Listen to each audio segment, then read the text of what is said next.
The local people he encounters, their cultures, their perspectives, if acknowledged at all, are sidelined or spoken about with a tone of condescension. The framing isn't just an artistic choice, it is political. It mirrors how power works in the world. Who controls the narrative, controls history, memory, and even geography. The British notion of realism on stage and screen is therefore a tool of control. Realism isn't just about truth or representation. It is about who gets to define the truth, who is allowed to occupy the center, and who remains in the periphery. Stage geography becomes a metaphor for global power dynamics, the spatial politics of storytelling. The positioning of bodies on stage parallels the positioning of voices in history and media. If we understand them, then rethinking stage geography isn't just about blocking actors differently. It is about challenging imperial narratives, decentralizing power, and making space for multiple voices, multiple truths, and multiple centers. Stage can be a place of domination, but stage can be a place of dialogue. It depends on who holds the space and who chooses to move through this space. Both Alkazi Sahab and Habib Sahab had actually trained in the UK and in Raza. After gaining independence from the British rule, it was very important to conceptualize a training in theatre which would be contemporary, as well as reflect the Indian ethos and contemporary needs of a changing Indian society. At this time, Shri Alkazi laid the foundations of the National School of Drama. He brought in a whole new vision of training, inviting modern Indian playwrights and a sensitization to Indian arts and Asian traditions, along with a realistic tradition of direction and acting influenced from the British theatre, specifically Raza. He was the deep banyan tree who gave rise to a plethora of great practitioners who have done India proud. But for Habib Sahab, the struggle was completely different. He questioned his teaching at the Raza. He was dissatisfied and started looking for another vocabulary of theatrical expression, of Indian realism. For him, it was within the Chhattisgarhi folk traditions and political traditions of IPTA, the communist cultural movement. For him, it was the improvisation of the collective songs, commenting on action like a chorus, episodic structures, minimal sets and dances, inspired by the folk practitioners. He was deeply influenced by Brecht and often addressed the audience directly. What he brought in was the amalgamation of folk tradition, mainly of Chhattisgarh, with contemporary structured text with poetry, music and acting deeply influenced by the folk.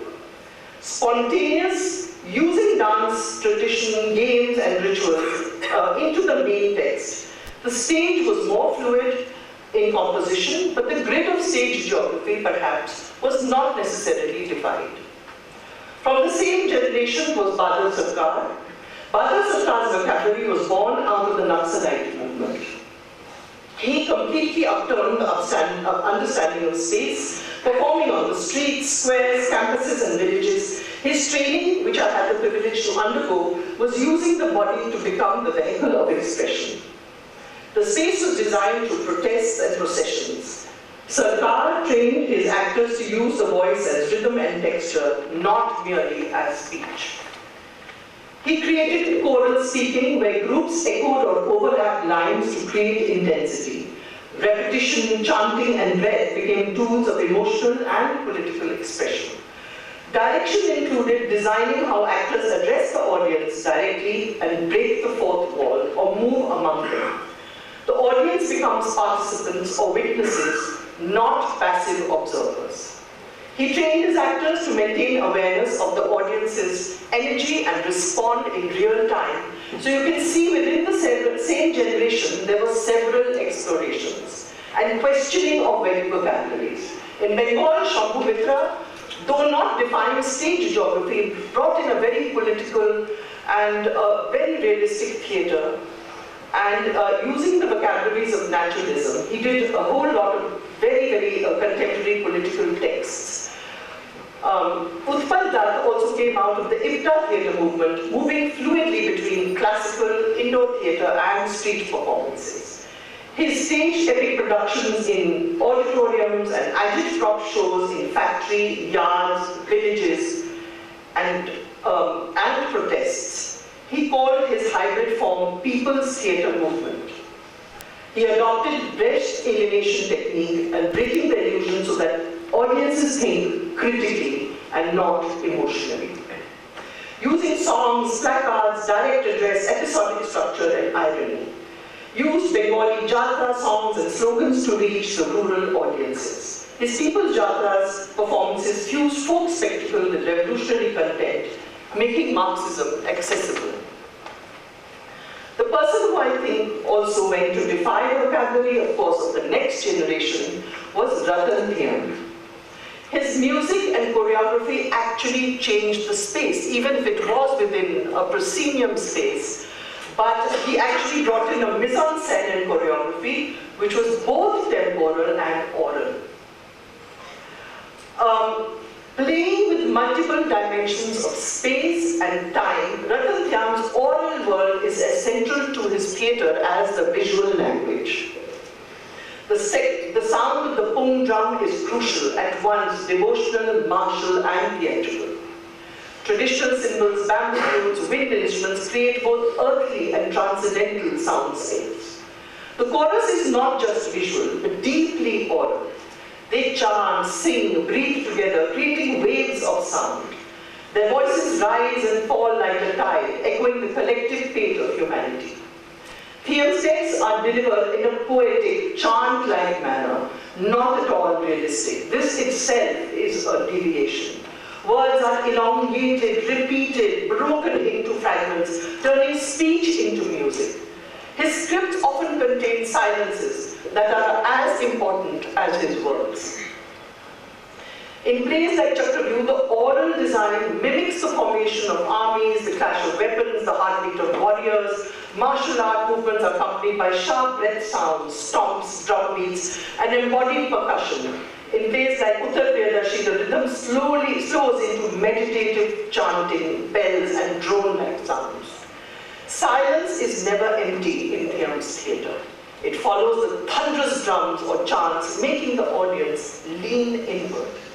He often alternates between deafening crescendos and sudden stillness, creating an emotional shock. Though rooted in Manipuri sound, his music feels universal. It resonates with Greek tragedy, Japanese, No, or even Wagnerian opera. He never uses music as background. It is structural, driving the dramaturgy forward. He uses half notes and beats. In Chakravyuh formation, layered rhythms overlap, creating a spiral of sound.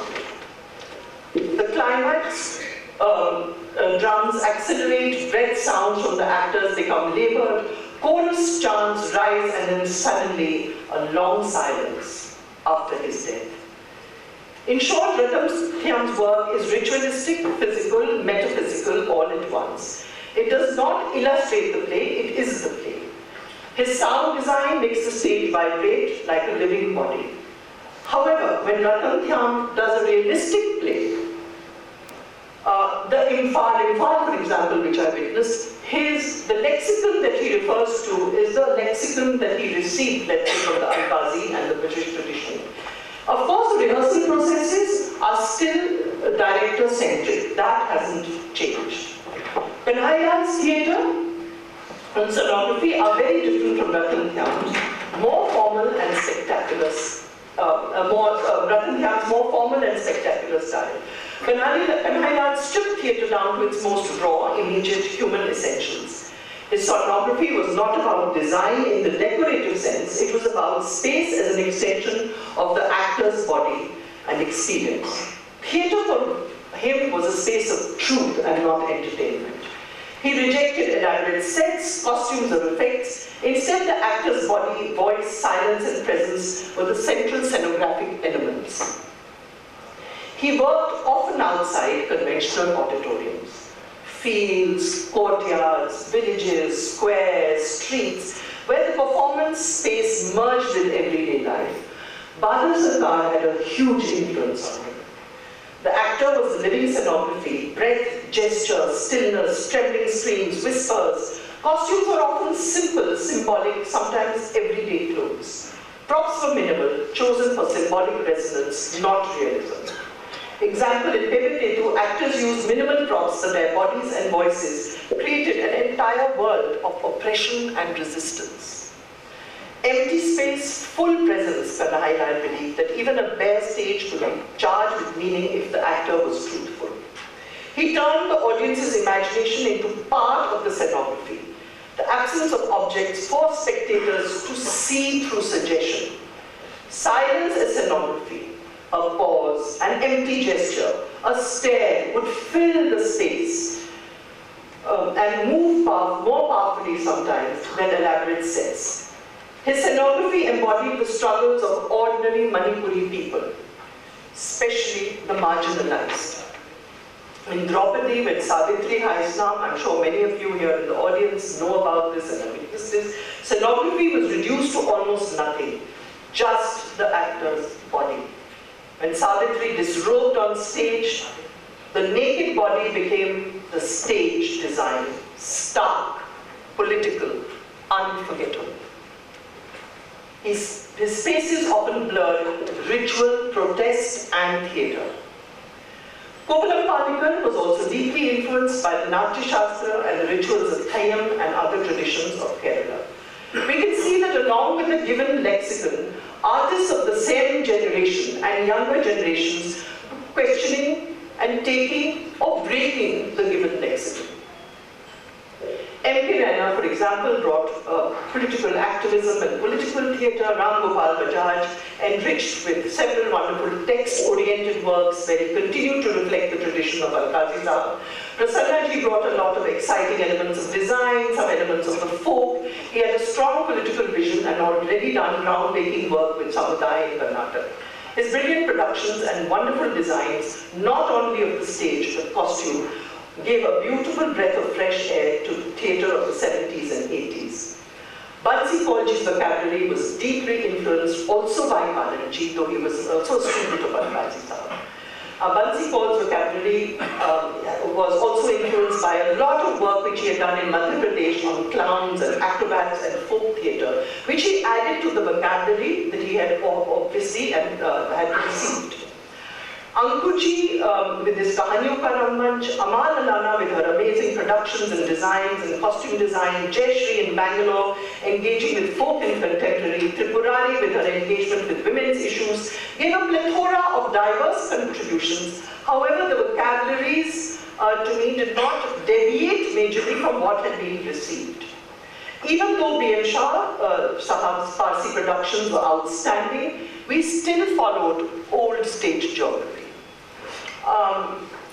The prompt book, the stage center, the stage right, the blocking was within the tradition of British realism, as we had inherited in the beginning.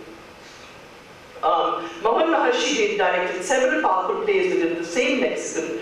Bhanu Bharti did some very interesting departures after his Japanese sojourn, and I believe his element was a wonderful departure from the given framework.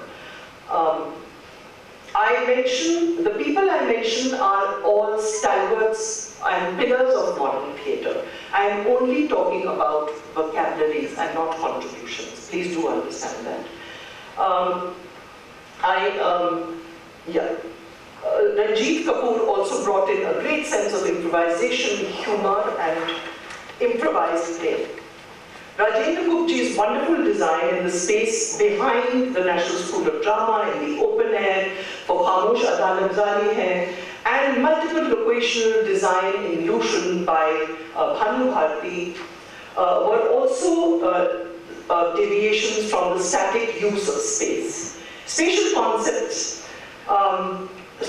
Rudra Prasad Sen Gupta's work was also deeply influenced by Brett, who stayed within the given lexicon.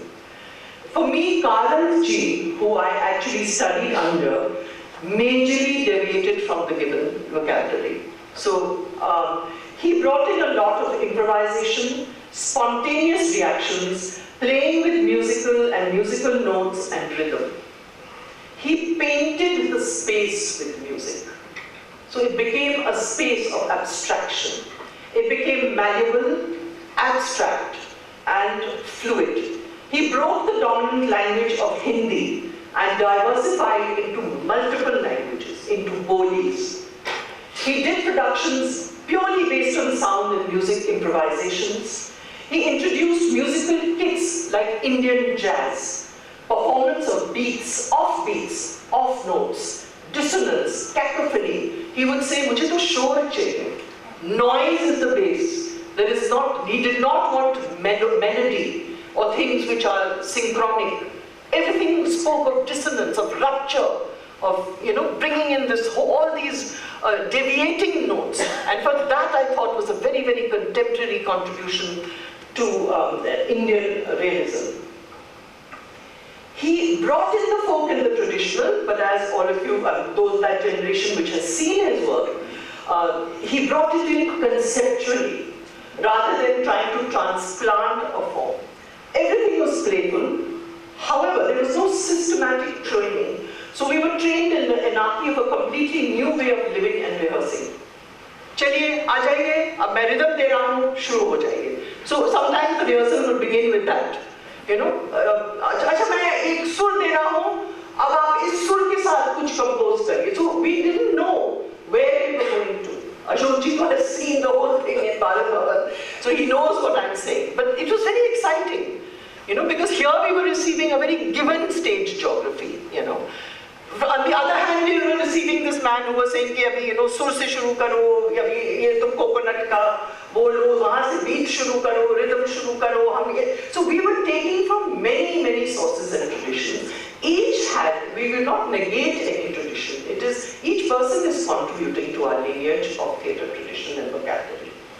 We as students were observing, we listened to him saying, in India, this realism will not do. Search for what is that Indian realism. And this was a question which honestly he put into all our minds. What is that new realism? Kya hona chahiye? And so this was there, and it kept there in my mind also. He then invited, for those who probably don't know, that he would actually send his students off to a particular region. We would study a traditional form or a folk form. And then he would invite a contemporary theatre actor, a theatre director, and say, make a contemporary production from what you have learned from this tradition. I thought this was a brilliant way for us to respect our tradition and also to make a contemporary departure. I still feel when he tried to do a contemporary text, he sometimes leaned on the old vocabulary. However, he radicalized the way of thinking about the folk and tradition. He never transplanted. In fact, he created a plastic mise-en-scène. The concept of it, very different from Habib Zahra. Habib Zahra was much more loosely structured. The vocabulary was, it was more towards the folk, whereas here it was almost a contemporary vocabulary. And the plasticity, and the music created the plasticity, the movement, the abstraction of the space.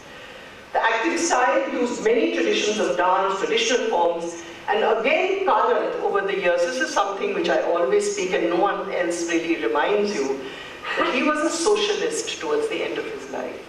And this is something which I really think, he always said, make your union strong. And even when we were critiquing him, he said, nahi, strong karo, jao, sadak pe jao, issues ke liye lado. This is also part of vocabulary, according to me. It is not merely what you do on the space, but it is what you think, your ideology.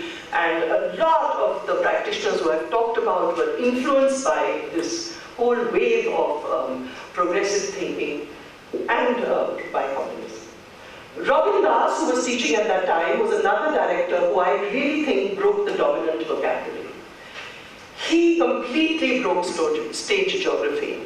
In fact, his Antaryatra was built on many levels, and the actor was sort of running across, breaking into a different speech, into poetic language. And I think this was the beginning of a very interesting avant-garde that he began. This was a complete break from the norm. He used cultural form, movement, gestures, and text, and an extremely expressionistic way of acting, which was very improvised. I also feel that he brought in a lot of improvisation and playful acting. And he also introduced very expressionistic props, which were also very, very symbolic. Raghunandan, my contemporary, was also trained by Karan, who took the path of Karan, but adding a very political vision to it. He was deeply rooted in Kannada theatre and carried forward the tradition of cultural activism through performance. His productions often combined rigorous text with musicality and physicality, reflecting both classical Kannada traditions and the contemporary. Another contemporary of mine was C.R. Jambe, who worked with the Yakshagan and contemporary texts and was deeply influenced by the lexicon of Karanji. Before I would like to go on, I would say that street theatre was at its peak also at this time. Karanji was very fond of Sardar, and all the time, Manashri, Sardar Hashmi were actually invited to the National School of Drama. We had Gadar there in the CPIML, and later who was also influenced by Ambedkar, and his powerful political songs.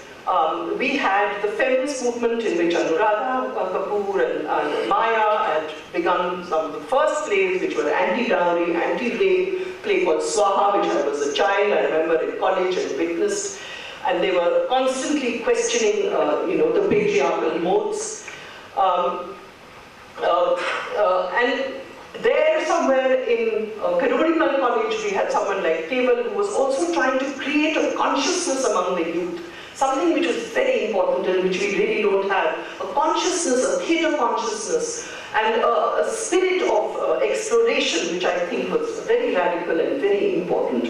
So these were the most exciting times, as you can see. The vocabularies of everything were questioned, were changing, people were exploring, and everywhere you went, something new was emerging, something exciting was emerging, and such a commitment to people and society.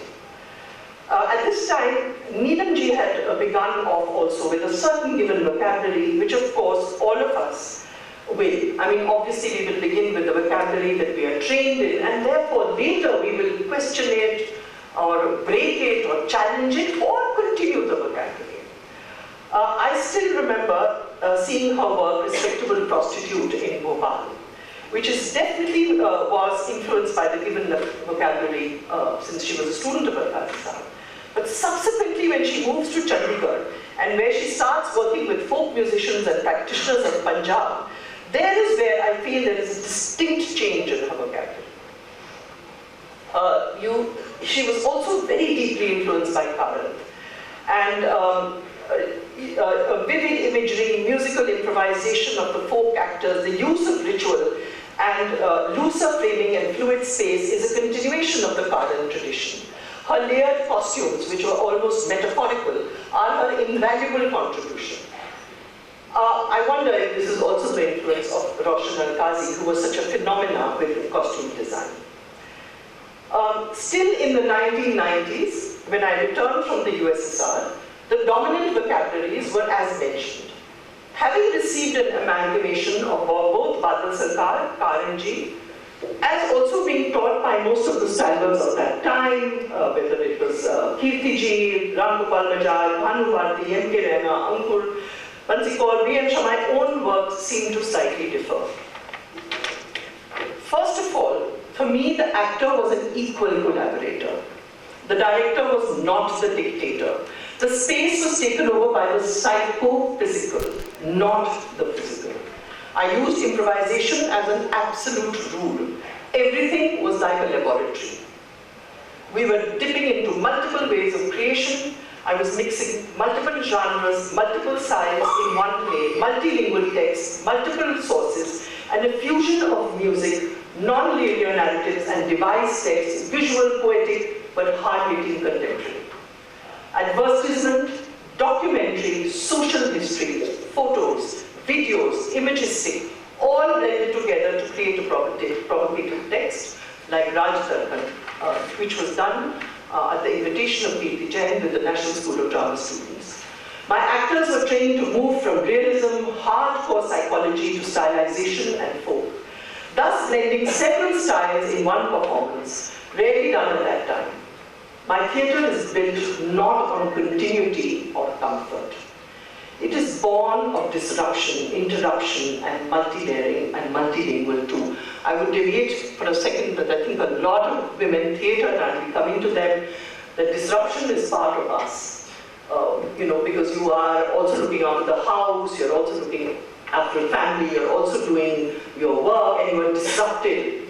Sabzi kya banaye, ye kya kare, acha hum isko text ko kaise kare, acha वापस language khatam ho gayi hai. So it's a kind of, it's almost there, it's almost a given, this whole thing of disruption, and how this disruption actually echoes in a lot of the women's theatre. These are not accidents or process. They are the very narrative structures through which meaning emerges. They fracture, they collide, they disrupt. And in doing so, in their collision, they reveal.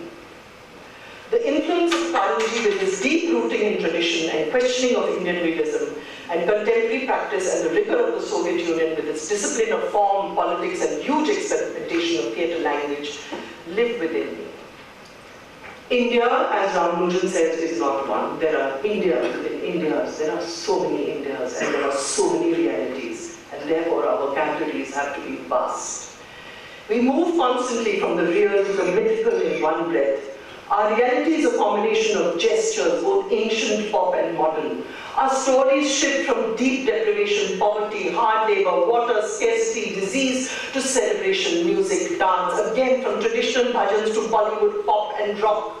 In our folk imagination, we move into the world of exaggeration, the impossible, the unpredictable, the juxtapositions of two contradictions. We flip reality without a back of an eyelid. We question mundane reality.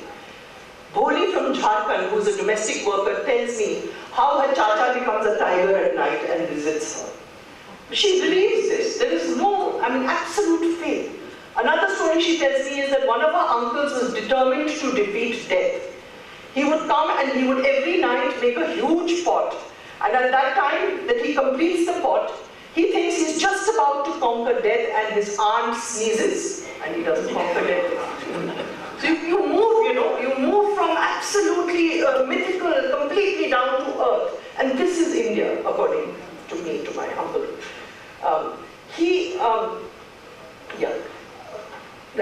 Where does fact finish or fiction begin? Where does superstition cross with folklore?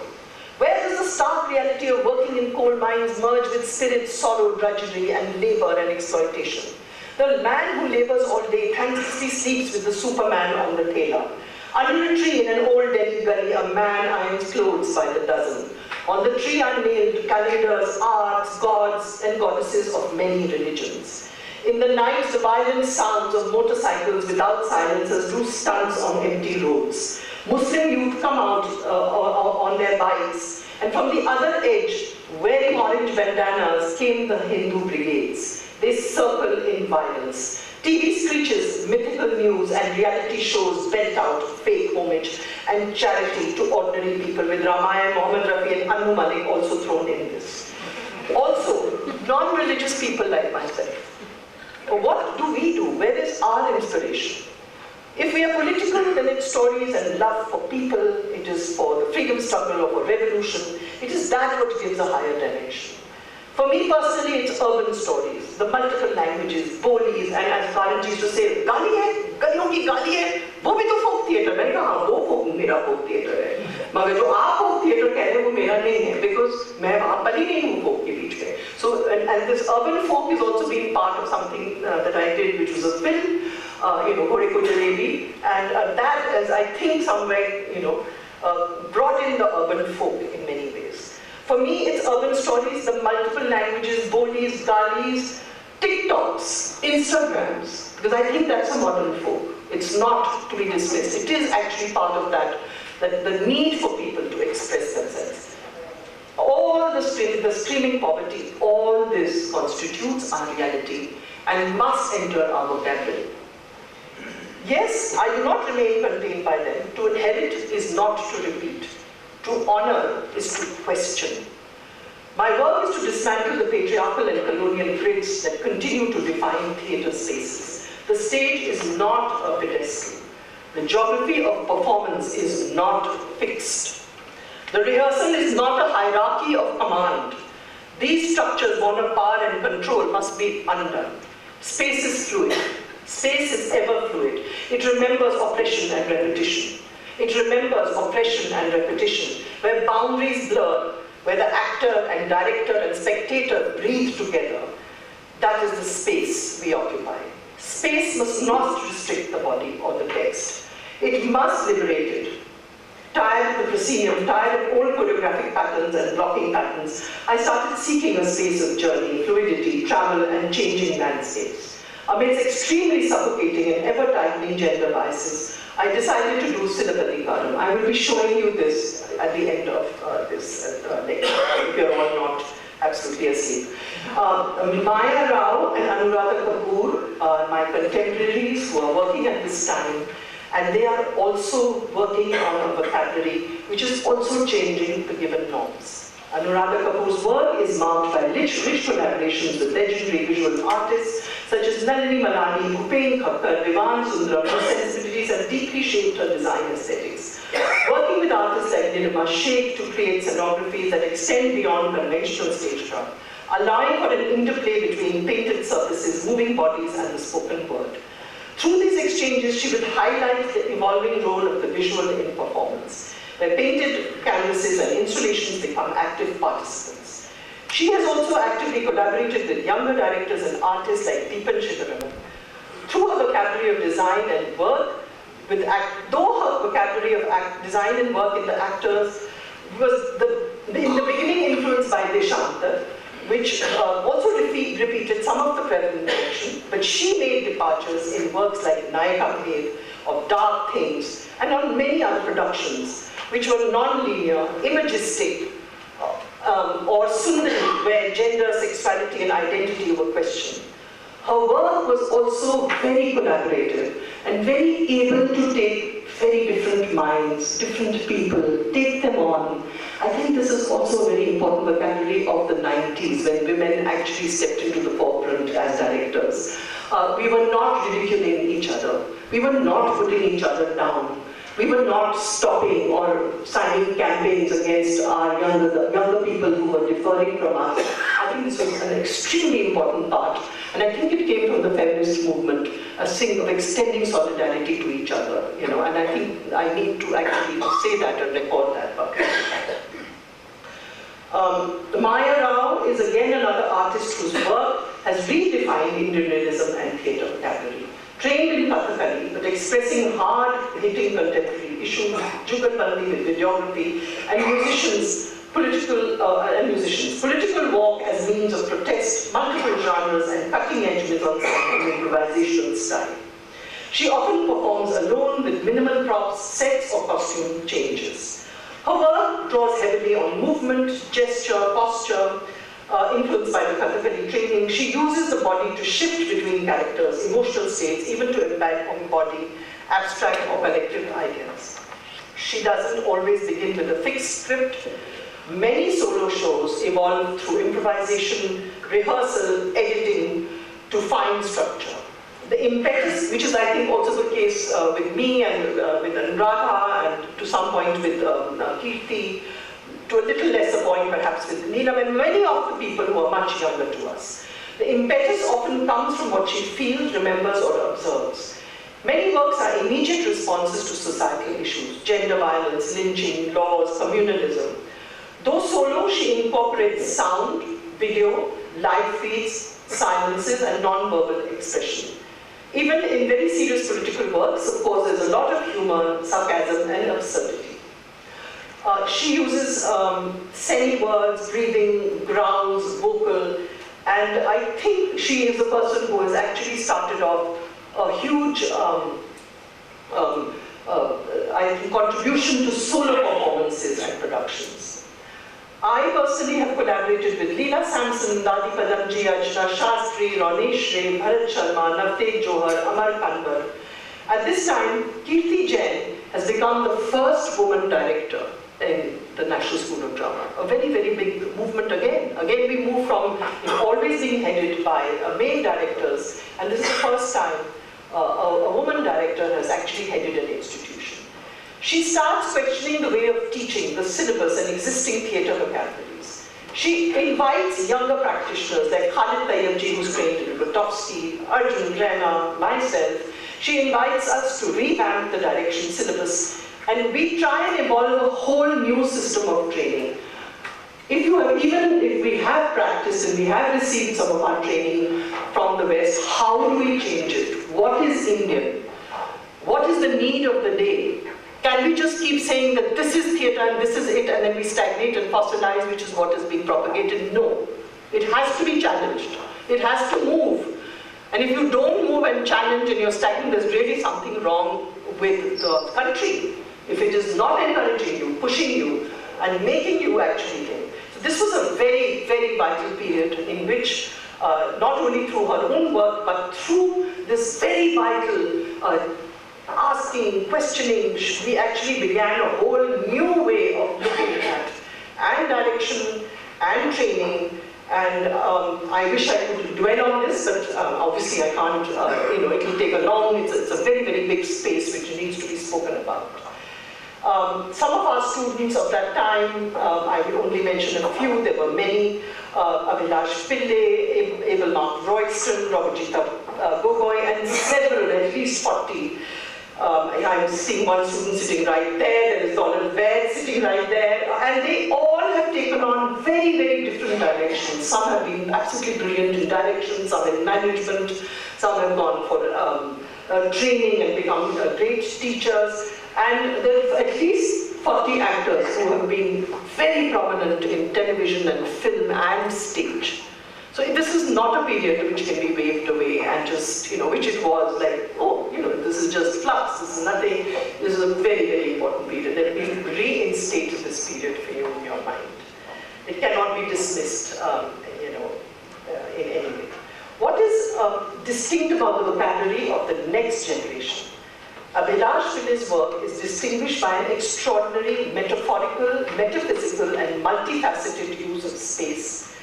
He has done Arundhati Roy's novel God of Small Things in an old abandoned house. Ashish Sen Gupta in his essay Politics Through Optics writes about Abhilash Pillai's Midnight Children and explores how it constructs a visual optical language that mediates history, memory, and theatricality. Sen Gupta argues that Pillai's Midnight Children moves beyond the textual, thematic politics to foreground optics. How visual presentation, media, and scenography become political in their own right. He suggests that the production situates performance at the intersection of theatre and cinema, borrowing from film language in its visual design. His theatre develops through a contemporary visual vocabulary rather than visuals merely illustrating the text. The adaptation uses multisensorial scenographic strategies, visual, auditorial, spatial elements to envelop the spectator.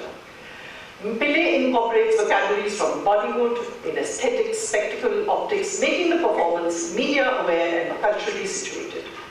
The novel is broken down into scenes in Joshi's script that appears as film sequences, marked by collage, cut and montage techniques, close-ups, episodic structure, and kaleidoscope rather than dialectic presentation. Abhilash has also brought in and contributed a very, very interesting oral design in theatre.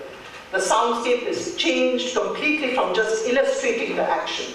He creates a parallel metaphor, bringing in new meaning to the given text. His Talatum is a circus tent also, which brings together varied performances, practices, which each form stands for itself as well as the community that it represents. It is an expression of hybrid theatre. Royston Abel distinguishes himself by very exciting and contemporary collaboration with folk actors. His productions have dramatic spatial constructions. For example, the Manginyar Seduction that functions not as backdrops but as storytelling elements. He works a lot with folk musicians and also classical musicians. He also does productions which are immersive, for instance, serving food in the audience. The kitchen is a way of breaking the barrier between stage and audience. His works often engage with issues of caste, tradition, identity, marginalization, and the relationship between folk and modern. Deepan Shivaraman's theatre is distinctive for its immersive scenography, political engagement, and hybrid aesthetics. He often stages performances in non-traditional spaces, using visual design as dramaturgy. His work combines Kerala's ritual traditions with contemporary theatre. His works have also changed the spatial dynamics between audience and performance. He combines a very playful acting style, drawing from several traditions within Kerala. The contribution of people is immense. I have only been able to draw your attention to a few of the people. There are immense contributions from all over India. So please forgive me if I have left someone out or I haven't been able to dwell on all of the aspects. It's very difficult in a 40-minute session. Zulekha Chaudhary, Shankaran Venkateshwaran, Jyotish MG, Mohit Takalkar, Atul Kumar, Jyoti Dogra, KP Lakshman and Vamsi, who have brought in a completely new dimension to the Dalit community. Whether it is through music, whether it is through sharing food, whether it is through questioning a Brahminical attitude to food. Can you share food which is from one kind of kitchen to a person who is from another kind of kitchen? Can you do eating together? And his whole play and his whole theatre work is actually questioned these vocabularies. And it's, and I think, extremely important political work that he is doing. Unfortunately, this lecture is too small a space to talk about each person. If you look through these changing vocabularies, you will see that we all carry within us lineages of past vocabularies, which help us question, break, and change to form a new language of theatre. There are many other people who have contributed to the constantly changing flow of theatre waters. It is important, however, that the younger generation does not allow itself to be restricted and censored and taken backwards by the ongoing trend of communalism, fascism, and decadence. The National School of Drama, to which we have all given our blood and sweat, which is the center of innovation and training and carrying forward of new languages, has become a place of stagnation, harking back constantly to the past and discouraging any contemporary, anything contemporary. As artists, we need to have the courage to speak out in new forms, in new languages, in new texts, ever-changing, and we need, as senior and people who have grown older, to encourage the younger people. There were petitions signed against this younger generation by some of the older generations saying, technology must not be used. Hello? So I said, let's stay in the dark cave. There's no mic, no light. Technology is going to be used. The younger generation is now on a different kind of technology. They are going to use it. I'm not saying it should only be used. But if that is one of the languages, and if it is one of the vocabularies in India, in this vast country, it will have to be given space. So I really feel this thing of rigidity, of fossilization, this is Indian theatre and that is not. India is vast. It needs, if we have over 1,000 folk forms, why not over 1,000 urban forms? Urban forms of expression, urban vocabularies. Look at the kind of realities we have. It's our business to be there. It's our business to create communities. And new languages, new texts, and ever-changing vocabularies. And never forget our political and social commitment, and keep up the acts of resistance. Thank you very much. Now I'm going to take 10 minutes more of yours. Unfortunately, I don't have the vocabularies of all my people, so I am only showing you 10 minutes of my own work. It's in very bad shape because in those days we had VHS, we never had any, good, yes, technology, exactly. So you would have to see a rather poor version, but just to little bit share a bit of the work. Yeah, so please do show. If you could put off the lights, put off the lights.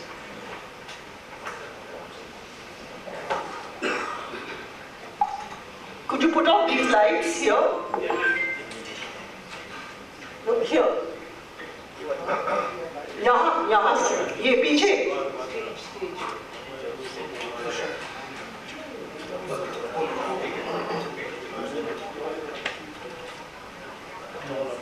I'm only showing you very few, and I'm sorry they're in bad shape, but that's how our reality is.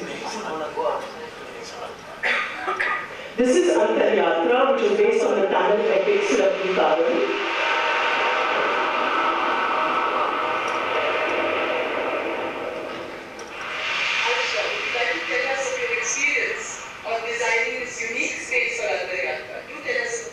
This is Lakshana Shastri from the School of Baroda, who collaborated with me.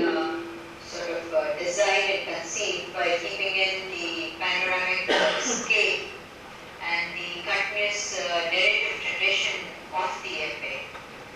The scale has been conceived in all its totality, infinite in scale, and yet contained within the periphery of the dome. It originates or emerges from the spiral space theatre. The periphery again sort of contributes to the panoramic viewpoint. It goes to 25 feet beyond. So the audience sits near and then your gaze, the space opens like the lens of an eye. And your eye travels to 25, 30 feet beyond. This is one of the first spatial designs of this kind in Indian theatre. Into, what would one say,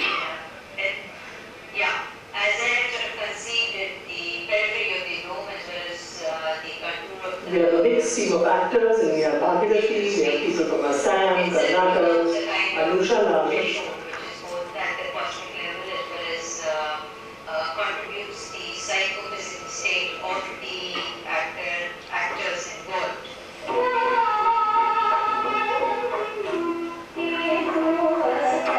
In this play, we also use traditional rituals, kodams, as a way of choreography.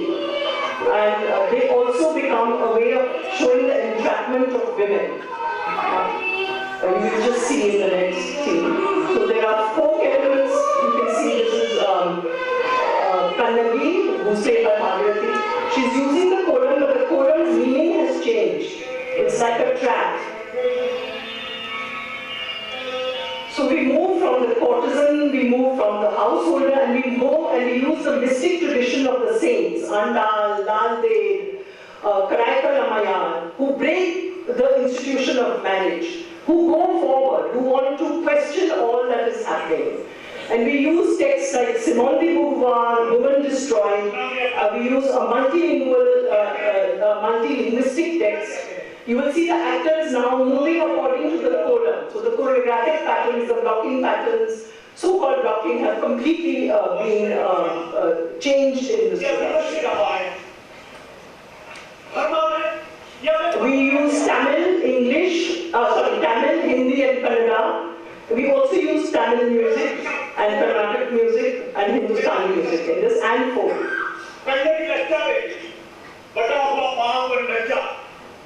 क्या मैं फिर से हो पाऊंगा ये?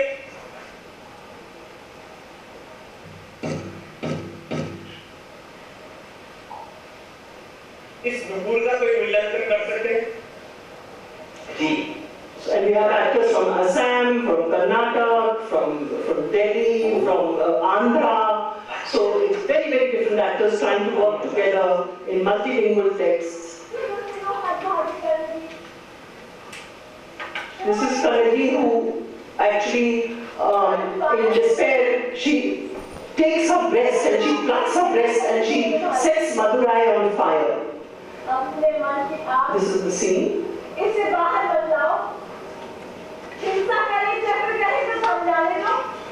साधु महामात के साधु उचित है परामर्श. When she throws in anger, she burns the city. But instead of respecting the anger, which happens very often, the anger which is held by women, she is deified and she becomes a goddess. So the anger is in fact turned to stone and she turns into a deity and she is worshipped.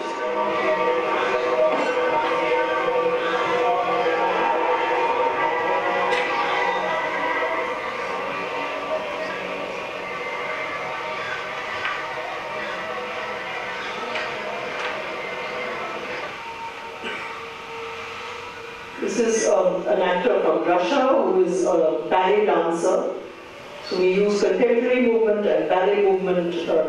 Leela Sampson did the choreography, the Bharatanatyam. So we're using again a whole mixing of genres and styles, which was not so prevalent at that time.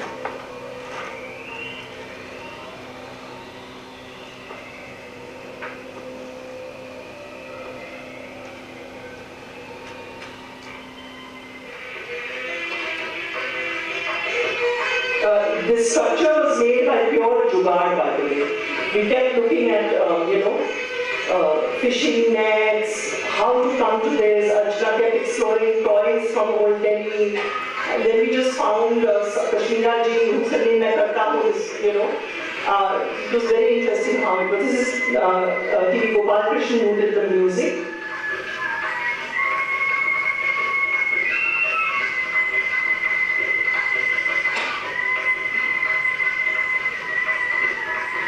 The approach here was, we worked with yoga and Tai Chi, and we worked with ritual designs.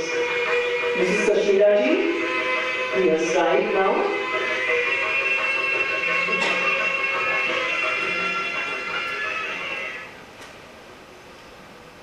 The next production is the Dramatic Performance Act of 1876. Kirti Jain invited me to the National School of Drama, and this was against, this was a censorship, basically, as a censorship law against folk theatre and political theatre in India. And so we had the legal proceedings which Rati Bartholomew had done, Sumantra Banerjee, and the rest is a completely revised text. Social histories, documentations, legal proceedings, advertisements, old photographs, accounts of the British. This is the 94 batch. This is the British have risen from their graves and they're remembering, British Raj and old nostalgia.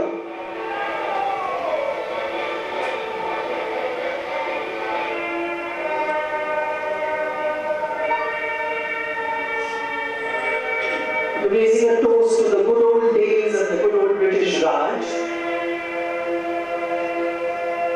As you can see, there was Raikarji who made these absolutely amazing, headgears and.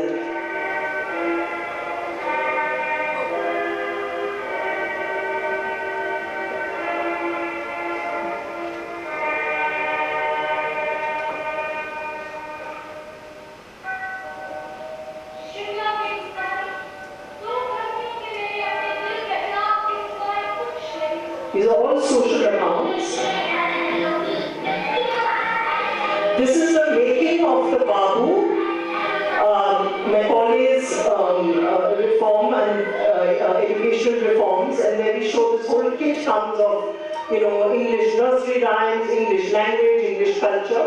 We've also used these heights because of, like imperial heights. The British were also architecturally always, looking down on the colonized. So we've always used these imperial heights. This is also designed by the direction students of Ilash Pillai and Shumantra Jayakrishan, Anirudh Kutwas and Bhatacharya. The actor who is becoming a Babu is played by late Rajkumar, who has died. He's from Manipur. So I especially cast him there because I thought he was also talking about how, like a kind of an Indianization and taking over of the Manipuri also happens. So it's a kind of a double thing.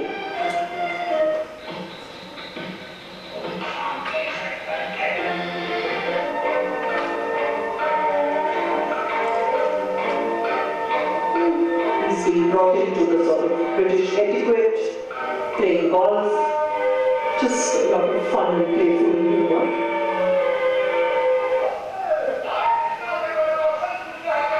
This act actually banned all folk performances, and so here are the youngsters, they were actually improvising folk performances, and they were called obscene. And the Dramatic Performance Act actually banned various performances, various plays, which we just show you just a bit of it. And the proscenium was brought in as a kind of a single perspective, changing the multiple perspective look. You can see the walls of the proscenium are coming in. And the perspective starts changing from multiple to a kind of single containment of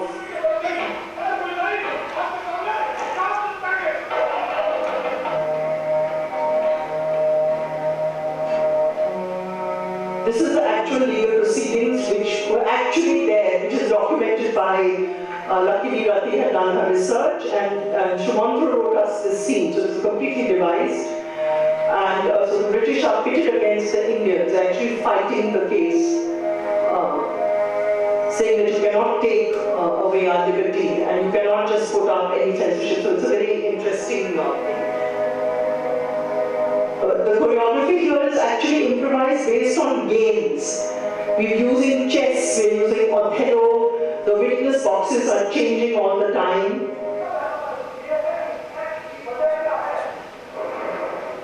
It's difficult to see in this because it's just a frontal recording, but this witness box becomes a barricade, you jump over it, you defy it, you use it as an argument. So it's all through play, it's not blocked. These are some of the band plays from Maharashtra. Unfortunately, at the moment I'm forgetting the name.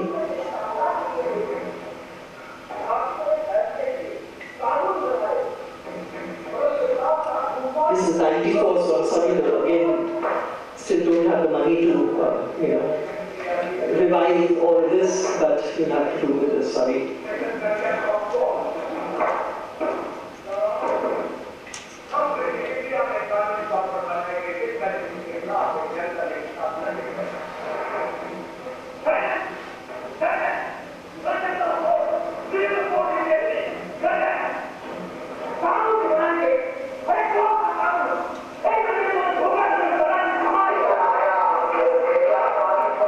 So the same thing which is used against them, the barricade, the witness box, is also challenged. They sing a song from the time of Mangal Pandey, defying the British. So as you can see, it is not like a static set, but a moving spatial design.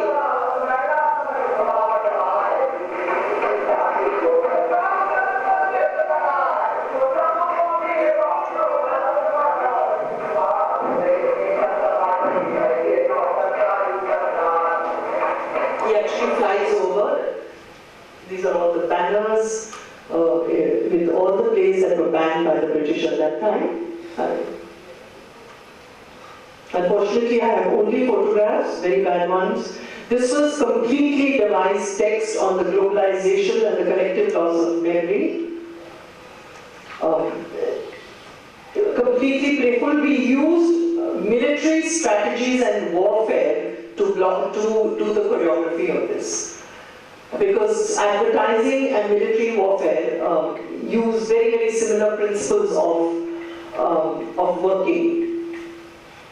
So bringing in this whole thing of liberalization and what it was doing to the country, the whole ship comes, and this is also, we have an actor trained by Batsi, there's Harish, Khanna. We use here and caricature and military warfare and advertising, acrobatics, political cartoons to give the message that when the multinational companies are coming in, they're bringing in a whole lot of very, very serious political repercussions. We use Bollywood here. What is the role that Bollywood plays very often? Is it really progressive? Is it regressive? Who does it support?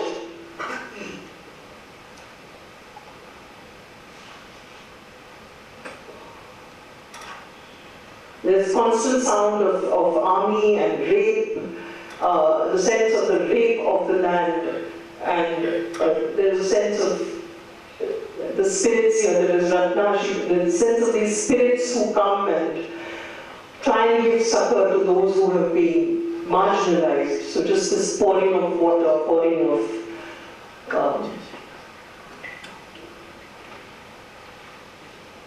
sorry, I don't know how clear this is, but yeah. So this is played by a game.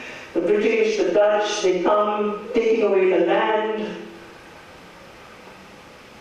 It was played by Padmanabh being the gun player, and the British and the Dutch coming and finding strategies of seizing the land. So the actors had to strategize.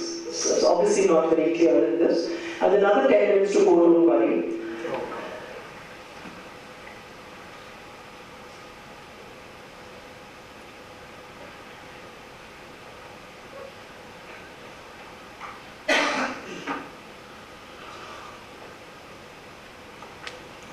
I was invited by Anamika Haksar when she was the director of the National School of Drama, and so we decided that I would do this Chakka, which was about the Parthi community, which were deemed as criminal tribes by the British.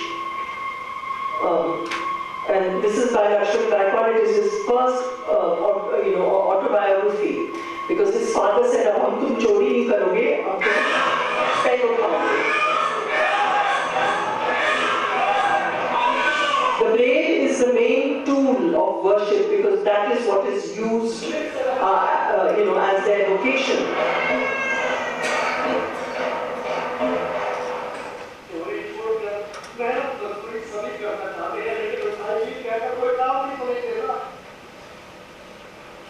Here is Savita, and I think we again trying and exploring within one play very different styles of acting.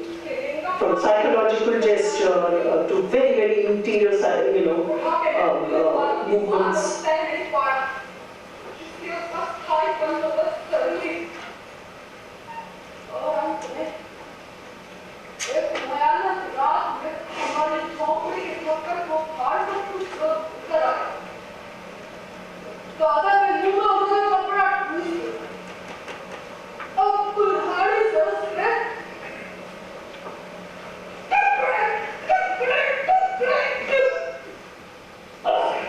In this way, the people of the community used to torture their own people by putting red mirchi in the rectum, so that they could bear the torture of the police. So to understand for the National School of Drama students, also to understand and get into the skin, again, of a completely different life. We did many, many exercises to really bring them into that skin. Crossing thresholds of caste, understanding what is rape and violence. This is a very dialectical scene in which the Brahmin women at the back, I don't know whether it's clear, but we gave them white hips, and from the hips emerged, potty. They are they're passing stools there, but they turn up their noses on the Parthi community, which is eating pork. And they're saying that, what about the smell of your vices? Doesn't that affect us? But you are turning up your noses on our eating pork. So this was a scene that, which we did. The whole thing is there's gutter, there's garbage, there's blood and pipelines. That is a spatial design.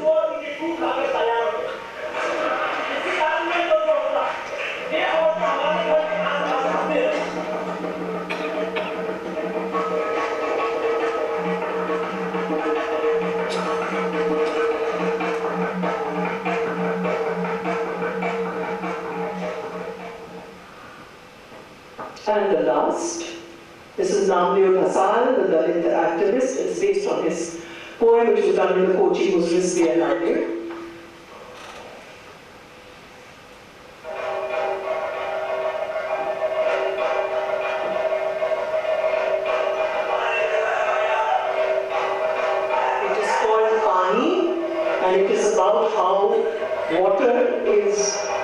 dividing, even that is divided between the caste. You will hear me speaking. I have been working with the text of Lakshman Gaikwad Uchakka. In the meantime, this year has been a very, very heavy year for all of us, for the nation, because we had so many suicides. We had Rohit Ramila, we had 5,000, 6,000 people on the streets because they had been given all the carcasses of cows and you clean it, you know. And otherwise, oh, very nice, cows, ha ha ha, all the urine and everything. But when it dies, then, you know, it's given to a certain community to scavenge. And everyone came out and said, we're not going to do it.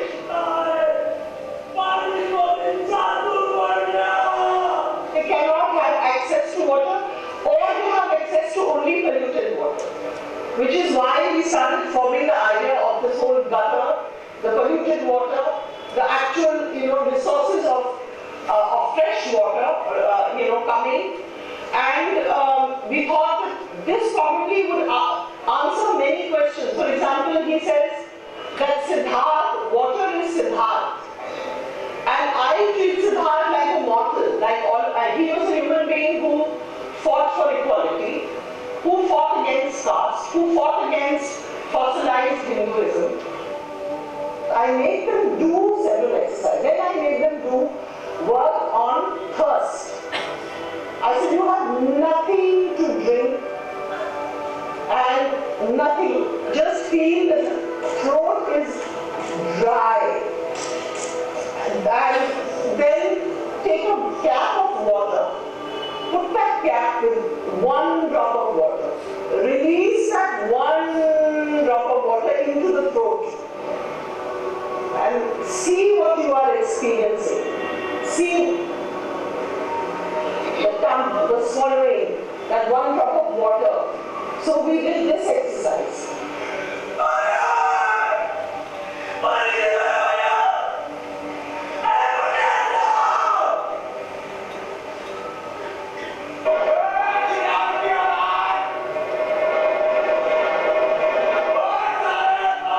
Here we're using the Buddha tradition, but in our own context.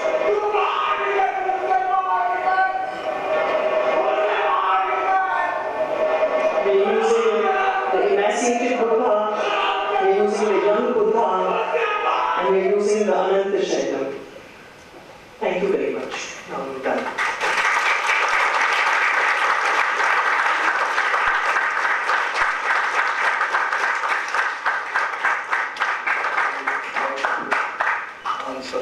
Certainly, if there's anything, I'm happy. You haven't all died of boredom, I'm happy to answer anything. Yeah, we have heard a very insightful narrative of how Indian realism in theatre has developed. Actually, both words should be plural. Realisms of India's theatres, etc. Now, if you have any questions, you're free to ask. We have some time. Yes? Hello. Yeah, that was a wonderful, all-encompassing talk where you covered various aspects of Indian theatre, which I haven't heard anybody do before. God, that really means a lot. You have no idea that I am so stressed as a director. I'm always behind stage. So for me, when Ashokji asks me, it's like, I mean, I kind of get neurotic at the thought of talking, you know, it's very difficult. Thank you so much. But I wanted to say I'm completely happy that you mentioned Keval and Kirorimal College. Of course. And youth theatre, because not many people have done this. And I was a student, I was a theatre student. So I'm particularly happy about that. The question I want to ask you is, don't you think that in Indian theatre, and particularly at NSD, there is a lot of overacting? Or is that a particular Indian style? No, you know, I would answer it like this, that It's true that there have been several styles of acting, you know, and definitely now it depends which play you've seen, because if you, let's say, see a Parsi play, then it's definitely melodramatic acting, you know. If you see, it depends whose work you're seeing. Sometimes the need of the hour is that you do, you know, over-the-top acting. That may be an exercise, because you're exposed to very different styles. Now, if you're doing something very deeply in a sort of psychological, quiet work, you will see a lot of the actors work from a very deep. See, I haven't been in touch now for a while with NSD, because you know, I'm not here and I haven't really been there or teaching or anything, so I haven't seen their productions for a bit. So you'll have to forgive me. But I'm talking of the fact that in the days that I have seen it, I have seen very subtle, very beautiful acting, you know, depending on the required text. There can be a tendency of this declamatory and shouting now, which may have come back. It may have come back because there are not enough people to, you know, to make you aware that acting and actors are not one entity. This is a mistake that we are making in India. We keep saying, oh, acting or actor. Bhai, actor ki jo chabi hai, you know, the key to the actor depends on the actor. If you sometimes it may be, you know, you can just say the simplest thing to the actor's got off, you know. Sometimes you may have to really help the actor and say, hey, ye karo, wo karo, you know, this sort of thing. This is the way. You have to find your ways and paths. But there's become a sort of a declamatory style sometimes which may have returned now. I don't know. But as such, in the NSDs that I knew, not both as a student and under the various directors who invited me, and when I was teaching, there was a whole range of I think acting styles. I think Dollar is sitting right here and he'll be witness to that. You know, and then very subtle acting, and also folk and traditional. That was the idea. That the school should make you, you know, to train you to be able to do several kinds of acting. Yes? Anybody else? Yes. Yeah, there's seem to be emerging a lot of alternate spaces all over India, particularly in urban areas. So since we're talking about the space, particularly, do you find any change in the utilization of space in alternate? Absolutely, sir. Absolutely. Wherever we go, in fact, a lot of this is happening. I mentioned some of the people who are actually doing that, and even apart from the names I mentioned, you know, all over India, people are, I mean, in fact, I've just had the honor to be looking at some productions for IFTOP, the theatre festival, on a video. Like in Assam, someone is doing something in a garden, someone is doing something near the shore, someone, you know, so I think then people like the ones who I've mentioned are actually, you know, doing that, another sitting there, you know, in industrial spaces, and lots is happening. It's a very interesting thing which I haven't been able to see in Bombay, which is part of the queer movement, and this is Vikram Phukan. And they're actually exploring a whole range, and you apparently go, I couldn't go because I've had a sort of surgery, but apparently for like 3 hours you walk with them across Kolaba, and they tell you the queer history, you know, and it's a theatrical production, and it's completely different. So I feel that the lexicons, and this comes from probably the beginning of the lexicons of the 90s, and you know, but I do feel that this is happening, and it's happening all over India, you know. There's, I think one of the students here, I just saw Sajan Mandal.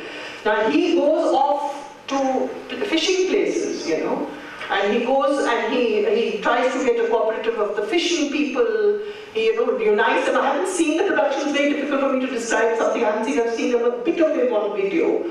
So he actually goes from place to place talking about environment and doing, they aren't theatrical pieces in the conventional sense, but they are absolute theatre. You know, he works with the local people, he provokes them. So definitely there's a huge opening out, you know, of theatre spaces, huge opening out.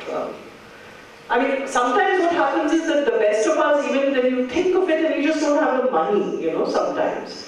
I'm not talking about those who are just going on to very minimal resources. Suppose you really want something and you want it to move and you've done it in a space, you sometimes just don't have the means, so we kind of go back to proscenium. I mean, sometimes it's just out of monetary things. But I'm saying that the young people are exploring, they're doing things. It's not as if it's just like, I wouldn't be cynical about it.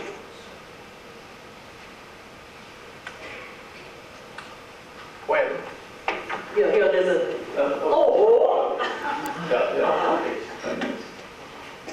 Yeah, thank you for this very rich talk. Just a small question. So when you talk about changing vocabularies of Indian realism, you're speaking from the perspective of the theatre maker. I was wondering, would it also require a change in the conditioning of spectatorship and audience? And what would those shifts really need to be? Vishnu, I remember times, which I'm sure you remember, even when Habib used to do some of his productions, and there used to be 5 people sitting there, He did, and he worked, and he worked. I remember when I did DIY, I'm talking a little bit from myself also, 50 people walked out, and they said, "Isko kuch nahi malum theatre ke baare mein, ye theatre nahi hai." So when you can only keep working, and the spectator will keep viewing and viewing. And today, the way people can take a sort of visual, metaphysical kind of work, they were not ready for it in those days. I'm not saying everyone, but I'm not saying everyone. Obviously, there were enough people who were coming and were very eager to learn and to see. And so I think the viewership and spectatorship can only be done by continuous work by a whole lot of us, by showing, by going to communities, by going to centers, and the main thing is that whatever we do must travel and must be seen. Otherwise, honestly, you're doing something radical, but just, that 500 people are seeing it. I keep telling also the younger generation, yes, you're doing brilliant work. I don't know from where you're going to get the money, but somehow make it visible. Because today the youngsters are very open, and I'm finding very, very, very open to new things. And they always were. Even then when we were doing tough things, and a lot of the old guards were saying, Rapesh, there was still a lot of younger people saying, we're there with you. The spectatorship can only be built when new things are seen, and constantly seen, or maybe in communities, or like for example, when we began off, because people say, "Kisi ko samajh mein nahi aayega." So I said, "ठीक है, चलिए." तो हम लोग आके पुरम की बस्ती में जाते थे, हम लोग मुल्कराज आनंद वहाँ और खास में उनके पास जगह थी, वहाँ चले जाते थे, and we used to take the most abstract scene, and then we would have a discussion, and people, the ordinary people, were absolutely fine. उनको कोई problem नहीं. Abstract thinking is part of Indian culture. हमारे यहाँ abstract thinking में ही तो है. आप देखिए ना, आप अपना वर्ली पेंटिंग देखिए कि आपको समझाया जा रहा है क्या कि ये है, ये वो है. It is abstract. It is stylized. Look at Madhubani. Look at any of our traditions. It is abstract. Why are you trying to And people understand and people relate, but we are told that abstraction Western hai, और ये जो आप कर रहे हैं ये सब Western है. This is ridiculous. So the more you engage, the more you take your work from all ranges of audience, if you can. You go to a slum area, you go to a community center, you go to your Mandi house. We used to come to JNU and we had 1,000 people watching there. So and build it up in the universe. So it's just a constant. That's my feeling. I don't think there's any other path, is my feeling. I'm not sure. Okay, please correct me if I'm wrong. Because how else can you build? I can't talk about something unless you see it. You won't understand what is this person talking about. It is something, right, that you have to view. In fact, I'm very happy to know that the gold painter, what is his name, Jamil, जो मध्य प्रदेश में थे, who died, who committed suicide.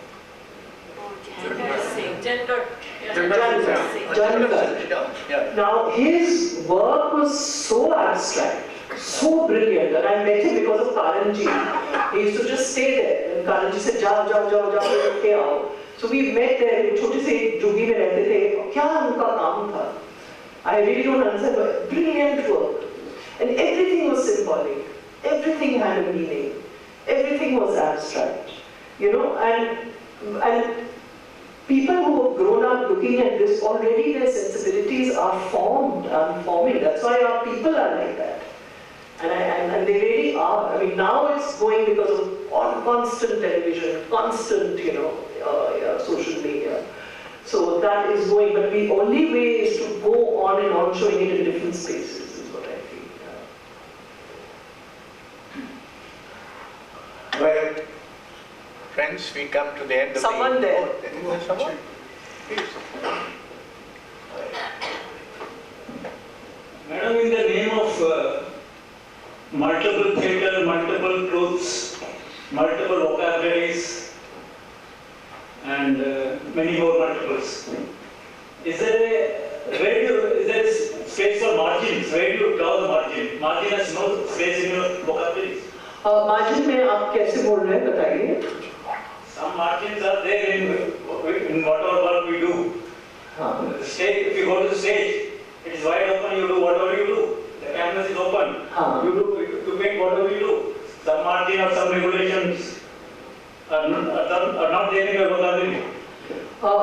Could you explain yourself, like how are they not there, like in the vocabulary? In multiple space, multiple center, multiple truths. Where is the word margin there? Margins are there when we work with marginalized communities. The word margin is there. When we work with texts which are talking about the margins, that is there. So we talk about that, but there are margins in everything, even within a multiple truth. There will be a margin, so you don't have to actually say that this is the margin. And why should there be a margin? But we will talk about marginalized communities all the time, if you're talking about the margins. And I also talked about people like K.P. Lakshman, there is Vamsi. They are talking about for example, the Dalit communities. So that is the margins. If you're talking about communalism, in my work I haven't done so much with communalism. That hasn't been my area of knowledge also. But I have dealt all the time with marginalized communities, in fact, all the time, a lot. But if you talk about margins, I'm not very sure how you're using this, because everything has a margin. If you're sitting here, there is a margin of the room, there is a margin of your knowledge, there is a margin of your expression. So what will I say about the margin? I can only talk about what I know, and I don't quite know where you're coming from and what exactly you want to express. But Some guidelines, some regulations. see, yeah, you're right that everything that we do is definitely has a regulation, my dear friend. So wherever we are, like in the whole Indian tradition, we have, even when you're playing the tabla, for example, we have a skeleton. हम कहते हैं ना कि भाई ये structure है, ये ताल का structure है ना? मगर तो वो structure है. वो structure हमको text से आ सकता है. वो structure हमको अगर हम painting कर रहे हैं उससे आ सकता है. वो structure उस poem से आ सकता है.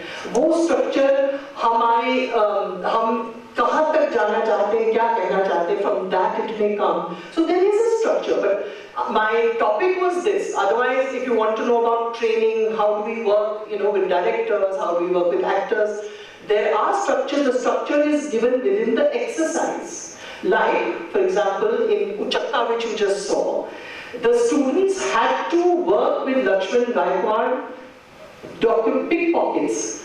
Now, what is the margin of that? That the pickpocketing, they must understand why is a person pickpocketing. They must understand what happens when you are from a community which is ostracized and they cross the threshold of a temple. You have never entered a temple. What does that mean? So for a child who has never maybe practiced or has been ostracized, how do you move? How do you cross that? That was the sort of skeleton for for example, of the exercise. So we always put, as you say, we always put a skeleton structure. For when we are training the director, we are giving them an exercise, उसपे margins होते हैं. क्योंकि आप ये भी है कि आप आ जाइए, चलिए कुछ भी करिए. नहीं, I don't believe in that. My exercise is very, very focused. If I'm dealing with, let's say, Uchakka, then it's very focused. Let's now work on the violence of the police. How can we show that? Just by being violent? No. Let us find a form. But you can't just do you just do anything. No. There is a margin.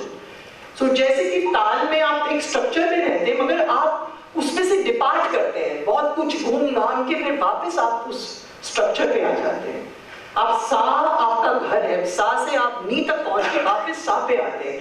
So that's your structure. So we always, that's because I'm not talking about my personal process. I'm talking about different people's vocabularies. But absolutely you are right. A framework is given. Then the actor or the director has to move or depart from the framework, express themselves, explore themselves. So that is there. That is always there. But see, my job is today not to talk about that. So I haven't spoken about that. Yeah. Thank you, Anamika ji, for this wonderful presentation. I don't know why you were reluctant. You were so eloquent and you offered so many insights. Thank you very much, and thank you to all of you.